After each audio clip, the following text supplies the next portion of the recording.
What do you got, Coach? 3 things that all coaches need. Who would you put on your Mount Rushmore of coaches? New York or the Aces? Definitely going with the Aces. All right, 4th down. Who has the tougher job, coaches or officials? If you could have any superpower, what would it be and why? But Texas is different.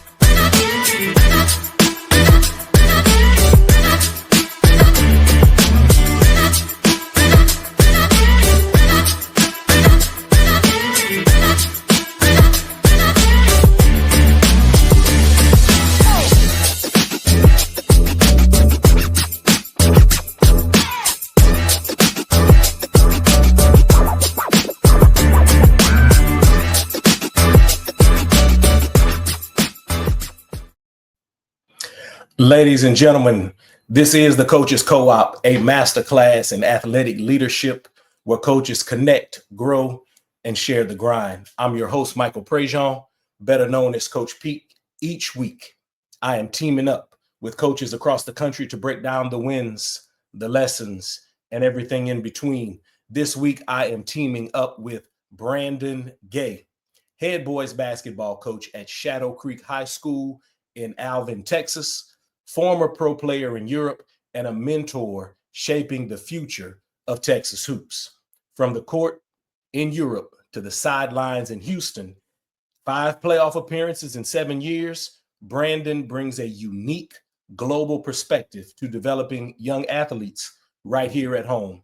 His journey is all about leadership, resilience, and a deep passion for building winning programs on and off the court. I need you to put your real hands together and your virtual hands as we welcome Coach Brandon Gay to the stage. Coach, how you doing today, brother? That was an awesome introduction. I appreciate it. That was the best one I ever got. Oh, man, listen. Years ago, Steve Harvey used to say, I bring you out, right? Yeah. So, all I do, honestly, Coach, is, man, I take what you give me and I make sure that I give it back to the people in the way that they really need to receive it. So, Coach, first thing we're going to do, man, is a segment called Talk That Talk. So here's what I want you to do. I want you to talk about all of the good happening in your program, in the athletic programs in your building, in the building overall, and in the Shadow Creek community. Coach Brandon Gay, I need you to talk that talk about Shadow Creek. Go. Well, Shadow Creek is a fairly newer school on the south side in Alvin ISD. It's been open 10, 11 years, I think, now. And I think we're known for our football team, man. They won state, I think, in 2019, if I'm not mistaken. And they're always, the football team is always awesome. Volleyball team is really good, state-ranked team at the moment right now. They had a tough week this week playing 2 district opponents in Manville and Dawson. So they're always pretty good. Girls basketball is pretty good. As usual, Coach Mishaw has her girls always in the mix for a district championship and making deep runs in the playoffs. All the athletics at Shadow Creek are amazing. I'm new there. I've been there maybe about a month or so, I'm still trying to figure everything out. But I think on our end, as far as everybody else, but on our end, I think our basketball program, it kind of speaks for itself. Coach President, he left and went to higher being up in UTSA. And he left that program in such an amazing standing. Great kids, great success stories. They had a heck of a run last year, making it to the regional final and going to overtime and losing to Katie Jordan. So all of the programs at Shadow Creek, the standard is high. You can feel it in the building. So all of the programs are pretty top notch. Outstanding things going on in the Shadow Creek community. One of my good friends, his kids are Shadow Creek products. So okay. I keep tabs on Shadow Creek and the things that are going on down there. All right, Coach, let's dive right into this leadership journey. So, how old were you when you decided, you know what? I think coaching is what I'm going to do. Man, I'll tell you a story. my dad was my coach and was a coach when I was young, growing up in high school. And my dad was so hard on me, man. He was tough. You know, he's an old school guy, grew up in Yeah. Third Ward. You know what I'm saying? He brought that same mentality to me all the way in Mo City. So he had me totally against being the coach. I did not want to do anything with coaching. I didn't want to help. I didn't want to do anything because I thought that's how you had to do it. That was all I saw. You Yeah. know, so I didn't Yeah. want to do it. So I got to college and then I played pro. And, you know, my last 2 years as a pro, my father-in-law actually, you know, he was a coach. My wife's dad was a coach at Clear Creek. He coached football and was the head track coach. And he kind of put it in my ears like, hey, man, we got weekends off. We got the summers off. You doing something that you love to do that you've been doing all your life around basketball, you might want to think about it. And so he kind of put the bug in my ear. Then my dad kind of reinforced it. And you asked me the question, what age? I would have to say about 31 years old. Okay. Okay. Yeah. So man, I want to ask you a couple of follow-up questions. The first one is tongue in cheek, just kind of joking about it. Your father-in-law told you that you was gonna have weekends off. He sold you a wolf ticket, man. He sold me a wolf ticket, man. He sold you a wolf ticket. I got a text this morning from some of my kids trying to get into the gym. So ain't no off weekends. There's no off weekends. All right. So, man, I want to ask you why, right? So I was coached tough, right? I was coached tough. You were coached tough. Why do you think your dad was tough on you in that manner, right? Because I think once you get into the profession, because I'm gonna be honest with you, I'm probably a tough-ish coach, right? Mm-hmm. So my kids sent me a meme last year with 2 dinosaurs on it, and they were like, "Coach." It was like Coach before practice, and it was the dinosaur from Toy Story, Right. and then they were like Coach during practice, and it was a dinosaur from Jurassic Park, right? Yeah. And we don't want to be like that. But what do you think the why? There has to be a why behind that tough coaching. What do you think your dad's why was when it came to that tough coaching approach? Well, it's twofold. One, on the athletic surface, if you can take the coaching, the fussing, the yelling, the pressure in a practice, you can take it in a game. The game isn't that tough. You know, Right. my dad always used to make practices hard. All of my coaches that I've had, well, a majority of my coaches that I've had, they've done the same things. They tried to make practices as hard as possible, so the game is a little easier. And I kind of try to take that approach as well. The second side of it is, well, I'm a young black man in America. And so it's helping instill some discipline in me mentally, being able to take things, not be able to react to small things and make small things blow up and become big things. You know what I'm saying? Yeah. Trying to figure out how to grow up as a man. There's going to be some things that you're not going to agree with. There's going to be some things that you disagree. There's going to be some things that are going to get you hot. How do you react after that? You know, and I think those are the two things that you know, some of the reason why my dad and my other coaches have made it so tough. Yeah. Man, that's a great answer. You know, especially, you know, so you hit 2 things. Hey, so we're gonna make this more difficult than the actual game. Right.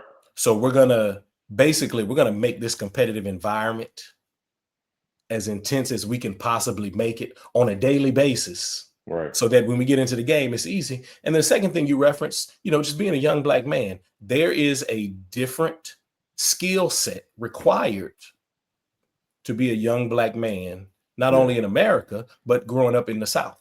Yes. Right. Growing up in Texas. You know, I like to joke, man, Texas is the only state that left America twice. And both right. and both of them had to do with enslavement. Yes. Sir. Anyway. Yes, sir. All right, coach. Man, that's good stuff. So you spent nearly a decade playing professionally across Europe before you turned to coaching. You said at the age of 31. So what drew you back to the sidelines, right? So your father-in-law put the bug in your ear. Your dad was a coach, but what sealed the deal? The first thing, and it's still my why today. You know, I give great praise to my former principal, Felicia James. She would always, we would always have talks, and she would always tell me, remember your why, remember your why. Well, when we first met, she said, well, Brandon, what is your why? Why do you want to be a head coach? But we came in together. She came in at Bush High School. Her first year was my first year as head coach. So we would always talk, well, what's your why? Well, the reason why I got into coaching was to help young men and young women that look like me. You know, my first school was North Shore. I taught the second semester at North Shore. That was my first job. A lot of kids look like me, come in similar situations, both, socioeconomically and, race-wise. And then my second job was Bush, very similar. I mean, I grew up a Fort Bend kid until I got to high school. And my school and the people that I grew up with were very similar to the kids that I was about to teach at Bush High School. So my job was not so much just the basketball. That was like the cherry on top. But the reason I got into it was to teach and to help kids and help mentor kids that look a lot like me. Just be someone for them, help them. Yeah. You are in the coaches co-op. We got Coach Brandon Gay, head boys basketball coach at Shadow Creek High School. I need y'all to go ahead and follow him. I got his stuff up here on the screen. All right. You can catch him on X at Coach Gay 10. You can catch him on IG at BG713. So Coach Gay asked the question right before we started recording. He was like, man, why me? If you have listened to just the very beginning of this podcast, you know why, right? You know why. This is the Coaches Co-op. This is a masterclass in athletic leadership. All right, Coach, are there any lessons that you're going to bring from your playing career with you as head coach at Shadow Creek? Yeah, I mean, there's tons of lessons, daily lessons, yearly lessons. For example, Shadow Creek has the vibe and the energy of continuous winning. But what happens if there's a stick in the road and we may not win a game, or we go on a losing streak? How do we react? I've been through it. I've been on teams that won professional championships. I laugh and joke about this instance in my life. Going into my junior year at San Diego, they're coming off winning the conference. They're beating Gonzaga. They go into the conference. They win the conference championship. They go on to the NCAA tournament and play a really good Stanford team, really tough. Had the opportunity to win the game. Well, the next year things started changing. The coaches got a little lax. They normally did this time mile. We didn't do the time mile anymore. So all of the things that got them to the championship, they stopped doing. And that year was my first year, and we only won 4 games. So that's a huge lesson for me. That was the worst year ever. Yeah. So, just being consistent, learning from the past, being consistent, bringing all of the things that I've experienced and done as a pro, I have to bring them as a coach, and I brought them as a coach. Okay. So relatively new school, great tradition already, right? A tradition of winning, a culture of winning. What are you gonna do to kind of put your fingerprint on the program? Yeah, it's tough. I don't know. Sometimes I don't know how to answer that question because I've been in this situation in my previous job. I took over for my mentor and former head coach Ronnie Courtney. And I mean, we all know his accolades, and we know the things that he's done and continue to do. Hold on. There could be somebody listening, or somebody who's going to watch this later, who does not know about the great Ronnie Courtney. Okay. So I'm going to let you go ahead and give him his flowers and educate our listeners and watchers on the great Ronnie Courtney. Okay. Well, Ronnie Courtney is one of the best, if not the best, current high school coaches in the Houston area that we have in basketball. He's been to he's won 3 state championships. He's been 4 years. I don't know how many coaches of the years and district championships he's won. went to TSU, and his first or second year, they made it to the NCAA tournament. Like, he's done some amazing things. And for me to be able to say he's my mentor, he's my friend, he's one of my, somebody that I can pick up a phone and call, and he'll pick up on the second ring or first ring, you know, he's an awesome guy. So he's very well-known coach. So for me, going back to your question, I took over for him, and I didn't quite know how to answer that question. You know, I didn't know what to do because I've done the things that he's done, you know, being his assistant. And then as years go on, you get a little bit more information. You try to figure out your own path. And I can't really say what I'm going to do. I just know my fingerprint is going to be on the Shadow Creek program. It's not going to be considered, you know, the former coaches program no more. It's going to be considered mine. What those things are initially or specifically, I don't know. I just work. I don't know how to label those things. Yeah. I don't know how to put tabs on it. I just work and figure it out. And Coach, I think that's a great approach, right? Because as you get to know your kids, right? As you get to know, as you kind of start to kind of fill out their strengths and weaknesses, and then, you know, there may be some gaps that you're like, you know what, we can fill this gap here. So I think it's good to come in, you know, with that approach and not having a prepackaged approach, a cookie, I don't know what a cookie is, a cookie cutter approach, you know, to approaching that. So, man, moving from I just want to talk just a little bit about moving from the assistant chair to the head coach chair. You know, that's a lot. Like, that's a lot. So kind of talk about that just for a second, because that's a huge jump, and people don't really realize how huge it is. So talk about that for us. Yeah. So for me, it was probably even more difficult because of who I was and the status that I had in the program. You know, I had only been coaching 3 years before coach retired, and the administration made the decision to hire me as the head coach. And he told me it was going to be tough just because of, you know, who he was and him leaving and me not being well known. And like I said, I was a sophomore coach. So to go from the sophomore coach to the varsity program of a Fort Bend school in a tough district that is known for winning, it's kind of like administration was making a mistake. But just moving those 6 inches is so much work. It's so much more than basketball. It's so much more than just, you know, coming in to practice and setting up practice plans. You really have to build relationships with your kids. And it's not just the varsity.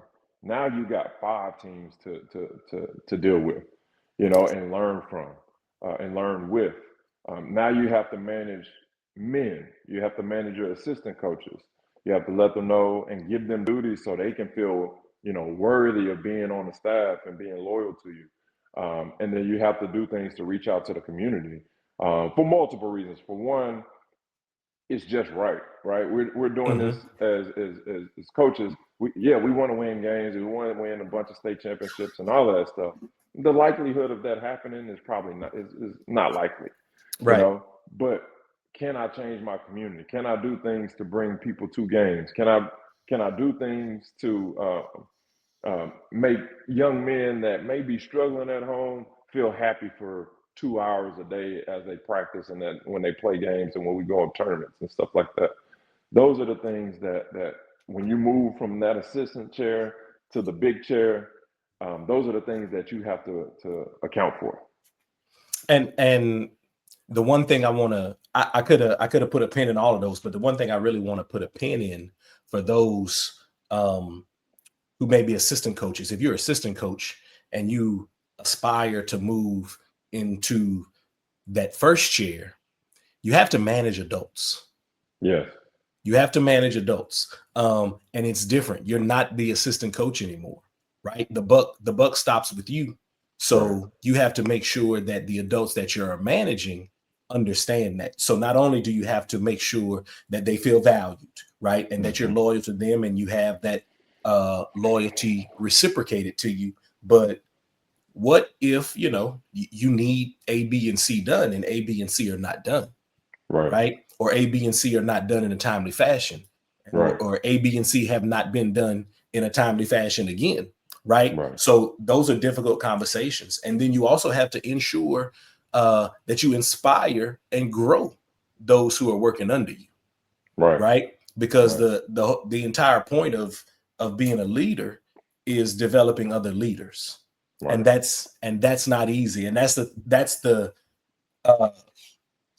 I think that's the part of the transition that can possibly sometimes be the most difficult. Yeah, sometimes it's not the kids, it's for sure the adults. You know, sometimes you may hear coaches say, "Oh, I'm stuck with some football coaches." Well, they're on your staff and you're going to need them. So you might want to figure out ways how to get them, you know, how to best use them. You know, converse with them and figure out what their strengths are and what they want to do. And if you give them some things that they want to do, they're going to shine in it. That's it. That's it. Because they're coaches as well. Right. And it's another opportunity for you to lead. I got to give a shout out to one of my mentors right here, Anthony Williams, the head football coach, campus athletic director at Decaney High School. I had some issues. This is when I first became a head coach. I had some issues that I inherited. And he just told me very simply, it's not your fault, but it's your problem. It's your problem. Yeah. So what are you going to do to fix it? Right. So good stuff. Good stuff. Yeah. You are in the Coaches Co-op listening to a masterclass in athletic leadership with Coach Brandon Gay of Shadow Creek High School. There's his contacts up on the screen again. Y'all need to follow him. You need to follow the Shadow Creek Sharks boys basketball program. It's going to be great things going on down there this year in Alvin ISD. Okay, Coach. Two-part question. Take your time with it. You mentioned Ronnie Courtney as one of your mentors, right? So now that you were mentored by him, you transitioned into his seat. Now you've transitioned into the same seat at a different place. So now you serve as a mentor. So the first part of this question is, how have your mentors shaped your mentoring style? And then the second part, if you could build a Mount Rushmore of mentors in our field, right? In the athletic field, basketball or whatever, who would be on it? So let's go back to the first question. How have your mentors shaped your mentoring style? It's funny with Coach Courtney, he was pretty much a family friend. Like he and my father were cool when they grew up. My father was a little bit older than Coach Courtney, but he knew him. They all grew up in the same area on the South Side. And so he took me under his wing as I think kind of like his little brother, you know. Okay. That's good. And so it's funny because 2 years ago, I got one of my assistant coaches, Coach Ryan Manuel, and he played at Austin High School in Fort Bend, and he went on to SMU and played a little bit post grad. And I felt the same thing. I didn't know Coach Manuel as a youngster or anything, but I just felt the same type of vibe. Like he was eager to learn and wanting to learn. So to answer your question is first develop a relationship with them and see things that they like off the court, things that they like on the court, things that they like to do, family situations, stuff like that, and build the relationship with them. And, you know, we don't necessarily I see great things when like college coaches, like I'm a big Kelvin Sampson fan. Okay. And another one of my mentors, Coach Alvin Brooks down at Lamar. So I watch them on Instagram and all their social medias, and I see that they're able to take them to, you know, take their coaches to retreats and get together. Well, normally I've always had at least 3 football coaches. So they're in the middle of a season. I can't really do that. So how do I offset it is just like we get together during the season. When we go to tournaments, I try to get as many coaches as I can and if we're in between games or coming back from a game, we all go out to eat as a group and just build a camaraderie as a group. I think the biggest thing in mentorship, and we kind of spoke on it earlier, is letting the assistants know that they're valued and that they're not just there to roll the balls out or wash the uniforms or get things ready. Like, give them segments of practice. Give them something that they can call their own. If it's baseline out of bounds plays, or if it's substitution patterns, or if it's whatever it is, the warm up pre and at halftime, pregame and at halftime, whatever it is, like, give them those things, and I think the relationship will develop itself. So you allow your assistants to sub for you? I haven't yet. I'm thinking about it. Okay, because that was one of the things I did, right? So I allowed my assistants they handle subs. And I've mentioned that to some coaches, and they'd be like, man, I don't know if I could ever do that, but like, to me, that's if they're going to be a head coach one day, they got to understand it. They got to understand that. Yeah. And I think that is huge. Now, of course, as the head coach, you have veto power. You got veto power, right? You have veto power as a head coach. But funny thing, man. I'm out eating dinner with one of my former assistants yesterday, and she's telling me a story that I had no idea about. So the coaches got into it about who should go in the game, right? My coaches handling subs, they got into it. So in the middle of the game, I had no idea. So they got into it, and they wouldn't talk to each other. So our fourth coach had to sit in between them and relay messages.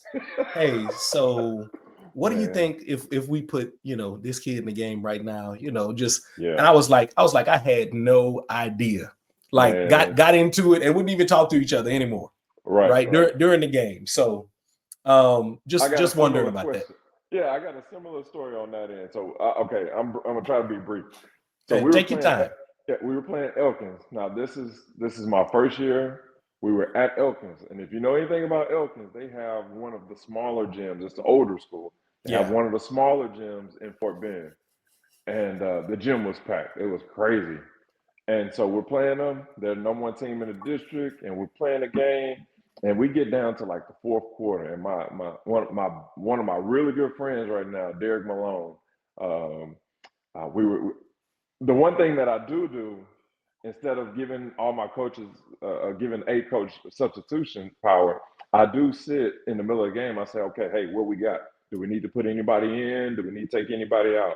And we'll collaborate right there in the middle of the game. So I hear them talking, similar to how you're talking about your situation, but I hear them talking. And they say, well, we need to put this guy in, this guy. And I said, who are we going to put in? There's no one that can take this heat right now. Elkins is one of the top teams in the city and the state right now. There is nobody we can put in. And so he looked at me and he told me after the game, he was like, Coach, I appreciate you saying it like that. That just lets me know that we are together.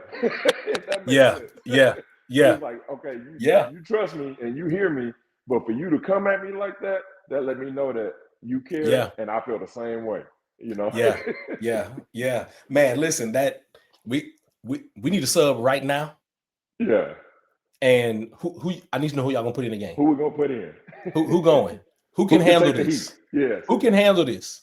And then they run somebody to the table, and you be like, they get up there nervous and shaking. Really, be like, that's who you picked. Okay, coach, I trust you. Yeah. Let's see how this works. Right. Oftentimes, we go on the 3 mistake rule, right? So we're gonna give a kid an opportunity, So you go in, make a mistake. Well, your positives can counteract that. You put those positives in there, But man, sometimes that kid will go to the table nervous. They'll go in for the wrong person. Right. They won't know what defense we're in. And then they'll touch the ball on the other side and turn it over. And they'll be in the game like 8 seconds. Be like, man, that was 3. You didn't go in for the person we told you to go in for. You didn't know what defense we were in, and then sometimes I had to look at the assistant coaches and be like, that kid didn't even know what defense we were in. That's the kid we put in the game. All right, man. Let's keep it moving, Coach. Let's keep it moving. All right. If you could build a Mount Rushmore, who would be on your Mount Rushmore? And this is Mount Rushmore of mentors of me that I can go mentors. You can include mentors or just a Mount Rushmore of professionals in our field. Okay. Professionals in our field. Well, I got to put my OG up there because I've learned so much from him. He's been, great to me. I got to put Ronnie Courtney in there. And this does not mean like I look at them all. These are just people for me that help me out. Yeah, this is your Mount Rushmore. Right. So Coach Courtney for sure. More professionals, it would probably be. So another one would be John Thompson. I'm a huge John Thompson fan. I've read his book. I still try to look at some of his old games on YouTube if I can find them. Like just the way they played in the Big East and the things that he went through as a Black coach in the Big East and being in DC, and it's just, I love the story. Great book. Book. Yeah. Third would probably be Dean Smith because I'm a big Tar Heel fan. I love Carolina, and I love how Dean Smith was. I love how he adapted. I didn't get on to Carolina until probably like 1996, 97 when Vince and Antoine Jameson, Ed Cota was there. But I would try as many times a week as they were on TV. I was trying to watch them. Yeah. And the last one will probably be my dad. Like my dad, he passed last year. So, but the and you said professionals, but he was a professional to me, man. Like, the efforts that he would go to coach kids in the neighborhood and to help out kids in the neighborhood. Like we just had that house where everybody came to we were playing baseball or we were playing basketball, and we'd be out there messing around, doing whatever we were doing. And he would interject and say, hey, man, you got to do it like this and do it like that. And then it would fix whatever the kid was doing or whatever I was doing. And, that was coaching. We took it. You know what I'm saying? We learned from it. So those would be my four, man. Like I said, I'm a huge Dean Smith and John Thompson fan. Coach Courtney is my OG. And my dad is he right there. Double OG. Yeah. Double OG. Man, that is a good list. Let me ask you this, man, and then I'm gonna do my little commercial that I do here. What keeps you passionate about doing this job year after year? You get a new group of freshmen each year, and you lose a good group of seniors. So you want to help that new group, and you want to be there when those seniors come back and they say, hey, coach, I appreciate everything you did for me. And they can come back and tell those youngsters, man, listen to coach. He ain't gonna tell you nothing wrong. He's gonna lead you in the right direction. That's the thing that's the only celebration I want. I don't want anything. I don't need you to celebrate me winning however many games. I don't need you celebrating me at all. I've had all those celebrations. I don't want no more. I want all my kids to enjoy all of these things because it's about them. So when they go on to be great citizens and great people, just come back and say what's up to me and give your life experiences to the kids that are still here in the program and here on campus. That's good stuff. And this is why you are in the co-op with us, Coach Gay. All right, let me do my commercial right here. All right, man. Oh, I got coach on that side. I need to put myself back on that side before I do that. All right, here we go. If you are looking to level up your team culture, fine-tune your playbook, or just stay motivated through the grind, if you need a mentor, I got the product for you. This episode is brought to you by The Path for Coaches, Volume 1, Mentoring. You can find this book on Amazon.com. Check the ticker out going across the bottom of your screen. All right. Yours truly is one of the authors in this book. But as you can see, there are multiple authors in this book. So if you're not sure where to go to get a mentor. If you are in a leadership position and you're not sure if you're doing a good job or not, I want you to go to Amazon.com and go ahead and purchase this book, The Path for Coaches, Volume 1, Mentoring. Once again, yours truly, Michael Prejean, does have a chapter in this book. Shameless self-plug. I think it's a pretty good chapter, but I will also tell you that it is nowhere near the best chapter in the book. So y'all go on down to Amazon.com, purchase The Path for Coaches, Volume 1, Mentoring. All right. Let's get back to it. You are in the Coaches Co-op, a masterclass of athletic leadership. My name is Coach P. I am your host. We got Brandon Gay in here with us. All right, Coach, what's the hardest thing about the job that nobody really knows? The hardest thing would probably be the administrative stuff. All the things you have to do behind the scenes in order to play games. You know, all the paperwork, all the home visits, and all the things that we have to input into the systems that allow us just to start a season, scheduling games. I kind of like scheduling games because, you know, you see who really want to play you and who don't really want to play you. So kind of gauges how you think your team can be that upcoming season. So, but all the administrative stuff, that's the hardest stuff. And the coaching is the easy part, you know. Okay, and that was going to be my next question. What's the easiest thing about the job that nobody knows? Yeah, it's just the coach, the day-to-day. Yeah. You know, seeing the kids grow. Like so I'm new at the school, but we got freshmen, so they don't know me. But watching them make their growth from when we first started about a month or so ago to even now, it's a big gain, and it's going to continue to grow. Even on our upperclassmen, like they're getting better, they're getting a little bit more organized. So just continue to watch the growth. That's the fun part. Yeah, that is fun. Okay. If you could be anything other than a coach, what would you be? Man. Okay, so if I can be anything other than a coach, it would probably still be a teacher, man. I love teaching.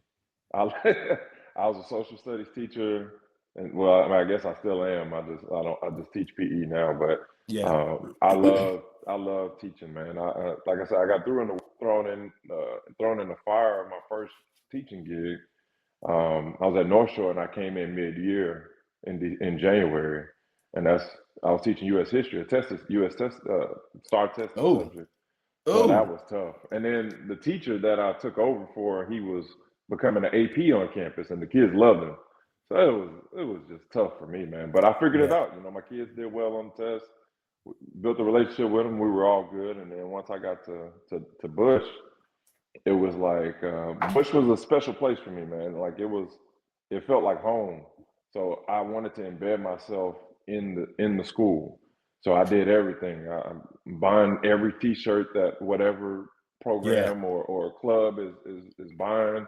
I'm going to theater plays. I'm going to volleyball and softball games. I'm embedding myself in the culture, you know, and I love it, man. I hate, like I tell my friends all the time, I hate when we have PD days and when we have to deal with the adults. I love working with the kids and trying to see them grow, you know? Yeah, man, I want to say a couple of things. Number one, it is absolutely amazing that schools, they'll take the newest teacher and throw the brand new teacher in a tested subject.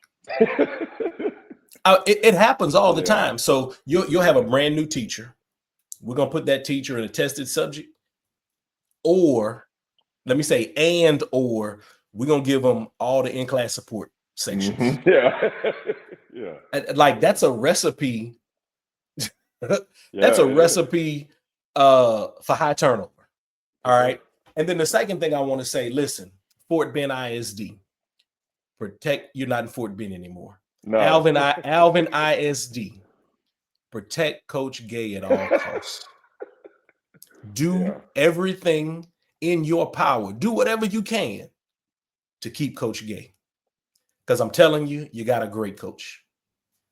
Not many people are going to come on this podcast. Not many coaches are going to come on this podcast and say what you just said. I love teaching. Yeah, I mean it's fun, man. Like it's tough. Don't get me wrong, it is tough. Right. Nowadays, it's tough, but Yeah. it's like it's. I look at it as playing basketball. It's a game. Like you trying to get your kids to do something, they That's don't it. want to do it. That's How are it. you gonna get them to do it? You know, That's it. and it's a daily struggle. It's a daily battle. That's it. Alvin ISD. Protect this man at all costs. Yeah. Protect this man at all costs, Alvin ISD. All right, coach, man, play a game with me. We're going to call this full court press. What you think? Okay. All right, man. So we're going to try to go kind of rapid pace. Right. I'm going to throw a bunch of either or questions at you first. All right. Okay. So let's see how this goes. I'm not going to get you in trouble. I'm not going to get you in trouble. All right. You ready? I'm ready. All right. European basketball style or American basketball? Euro basketball. Easy. Coaching defense or offense? Oh, that's tough. Defense. Early morning practice or late night film? Early morning practice. I'm an early riser. Okay. I'm not going to ask you that question. That people might be trying to scout you.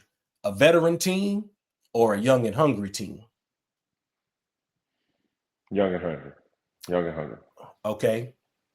Winning with defense or winning with offense? Winning with defense. Pre-game meal. You eating pasta or chicken? I'm weird. If I have to pick, I'm going to eat chicken. But I don't eat anything before games. Okay. Okay. Man, one of my kids pointed out to me last year that I stress eat. So it'll be game day. It'll be game day, and I just be snacking all the time. I'll be snacking, just snacking, and don't even realize it. She's like, yeah. Coach, are you hungry? I'm like, nah. She's like, you've been snacking for the last 30 minutes. All right, here we go. Agree or disagree? Agree or disagree? Great coaches are made, not born.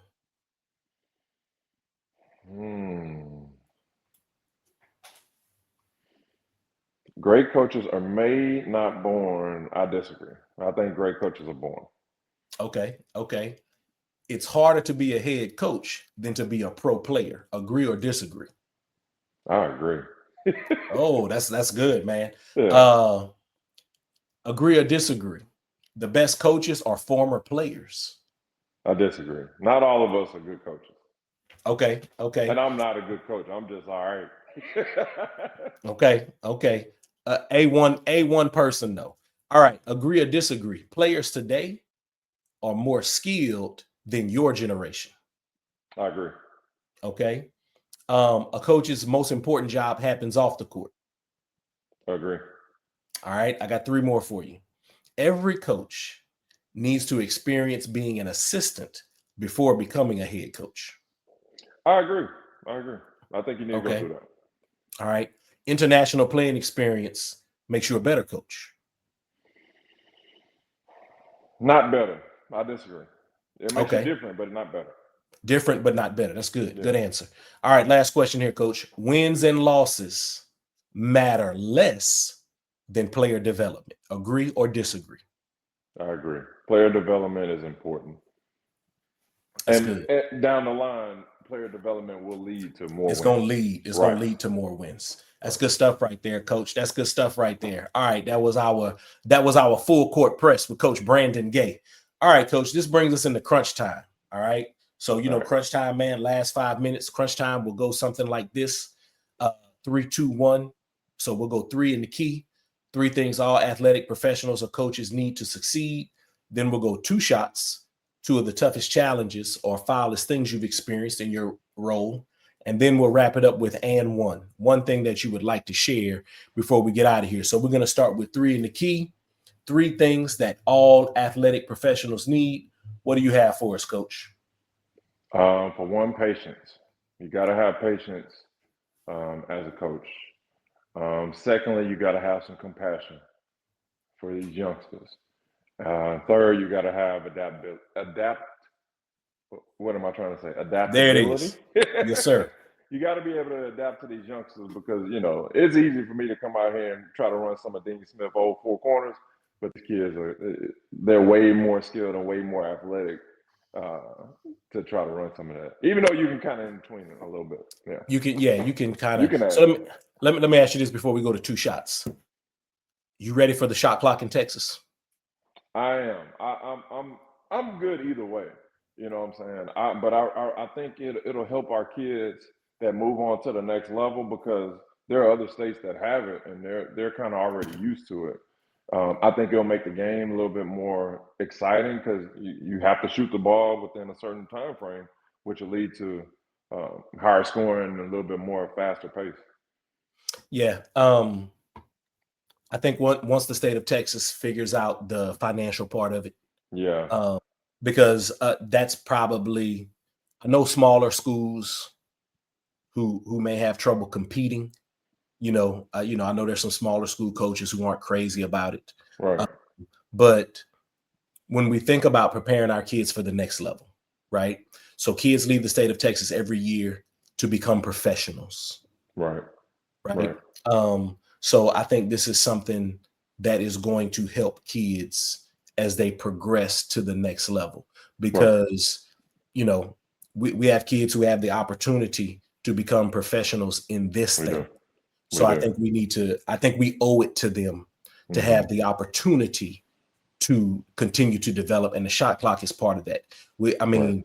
Football has a game They got a clock. play clock. Yeah, yeah. Football has the play clock. So I think when Texas figures out the money, Yeah, when that's they what it figure is. out the money, Yeah. we'll have one.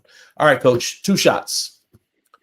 Tell us 2 of the toughest challenges or foulest things that you have experienced in your role. The toughest thing, one of the tougher things is becoming a head coach and just trying to gain some respect of my peers. That was tough because a lot of people looked at me as, Mhm. oh, that was, you took over a good program. I don't know if you're ready. I don't know if he was quality enough. That was tough. And then, going our first year, we made it all the way to regional semis, and we just caught fire towards the end of the season. Our boys they were on one, man. They were hooping, and I think that was tough going through that whole process. Secondly, it would probably be just unreasonable parents, and I hate to bring this up because I know it's like it's a continuous talking point between coaches, Mhm. but just I think it messes with the kids' development because they want what they want right now. And I Right. use myself as an example. Like, I wasn't good. I mean, I was okay, but I didn't get good until I got to college. I just had some tools, but it was never, my parents never, okay, you got to do this, or he got to score this amount, he got to shoot the ball, or he got to play. Yeah. It's never that. It was the development. And because that didn't happen, like, it made me more hungry to work on my game. I use this example a lot when I talk about myself. Like, I was on the team that won the Peach Jam, but I didn't play a second that year. And Yeah. I was on the same team that next year, and I may have played 5 seconds. It made me hungry enough to play because I wanted to go to college and I wanted to get to that next level, Yeah. but it was never just given to me. I had to earn it, and it helped with my development. So I'm just gonna speak candidly here. I think so. I'm 40. I'll be 48 on my next birthday. Right. So I want to say I think it's the parents in my generation, in my age Yeah, group, yeah, right? And I think we are really failing our kids I do. because that is not how we were raised. Right, right, That's not how we were raised. Nothing was given to us. Think we had to earn things. So I really, man, there's a breakdown there. And I'll be honest with you, I don't really understand um, how parents want their kids to be given things that they haven't earned. right, right, Just like, hey, or how parents don't understand team dynamics, right? The research is out there. Young men and young women who have been part of teams are more successful down the line, especially when they enter right, the workforce, right. right? And it's because of that team dynamic. I want to ask you about this, Coach. You mentioned 2 things, but I'm looking at your questionnaire here. You talked about the decline of old school athletics. So I want to ask you, I want to ask you, man, how have you seen high school athletics evolve, good and bad, since you started coaching? Well, with that statement, it was more so of like when you were in elementary school, definitely when you were in middle school, you were excited to go to your high school, whether that was Yeah, whether you were yeah, growing up at if you were growing up in Mo City and you were at Mo City Middle School, you were excited to get to Willow Ridge, or you were right. excited to get to Dudley. And you wanted to wear those colors, and you're the next ones in line. That's not there anymore. And That's good. it's not That's a there good as a point. whole. It's not there as a whole anymore. It's right now. It's like it's just get in where you fit in, basically. And if I don't like what's going on over here, then I'm gonna hop over here to the next one. You know what I'm saying? And it sucks because you go to games now. I grew up going to games. I grew up going to Butler Stadium. I grew up going to Wheeler Fieldhouse on Friday nights at Wheeler Fieldhouse. It was packed. Yeah, I mean, I'm talking about it wasn't an empty seat in there. Regardless, it could have been Clements and Kempner playing, but Willow Ridge and Elkins could have been playing the game after. So it was packed. yeah. Same thing at Butler. But now, I mean, I coached at Wheeler for 7 years, 10 years, and sometimes we play in there and there'll be 75 people in there. Like I miss that vibe of high school athletics. It's just that's not there anymore, and I miss it. Man, that's coach. That's a really good point. Um, that's a great point. And I wish I had something that I could put my finger on and say, you know what, if we can improve upon this, then we can bring that back. Yeah, I know the changing landscape politically, with school vouchers, with open enrollment, open that's enrollment. that Yeah, that schools are, charter you know schools. yeah, Yeah, so things that we're trying to do, that public schools are trying to do to counteract, charter schools and vouchers and things right. like that. I know that may kind of feed into it, Yeah, but it's been happening longer than that. And right. you talked about, as a head coach, getting out into the community, Mhm. like trying to rally the community, around your kids. And that's a huge thing, because we're trying to, as coaches, we're trying to get that community engagement back. Right. So that's a good thing, coach. I'm glad I asked you about that, because that's Yeah. real and that's a good thing. All right, Yeah. coach, this brings us to the very last thing in this podcast. And one, coach, what would you like to share with us before we get out of here? Well, first, I appreciate you having me, but just I just want to share that I love high school basketball. I love high school sports. I love teaching. I love coaching, and it's just, yeah, you got it right there. I love what I do, man, and I don't want to do anything else. I want. Mhm. I'm so thankful to be given, and thankful and blessed to be given these opportunities to being the head of two really prestigious programs in the Houston area. And I'm gonna do my best to continue to um, keep the success flowing at Shadow Creek. And I think I did a pretty solid job of keeping the name of Bush High School at a high rank. So yeah, man, I'm just gonna keep going. Coach, man, I am so glad that you joined us here on the co-op today. I'm better because you were here. And I mean that, man. Listen, thank you all for joining us today in the Coaches Co-op. Big thanks to today's guests, Brandon Gay of Shadow Creek High School. Man, y'all follow those Sharks, man. Follow those Sharks. Coach, Please thank you do. for sharing your journey and your wisdom. If you are walking away with new insight or energy for your team, your program, or for yourself, then we did our job. Make sure you hit that like button, follow, subscribe, leave us a 5-star review. Your ratings and reviews help other coaches find us here in the co-op. Share the show. Help us grow the co-op community, because coaches do what most people can't. Stay ready so you don't have to get ready. Coach, hang back with me for a second while I get us out of here. Listen, we're going to see y'all next time in the co-op. For Coach Gay, I'm Coach Appreciate it. P. Y'all be easy.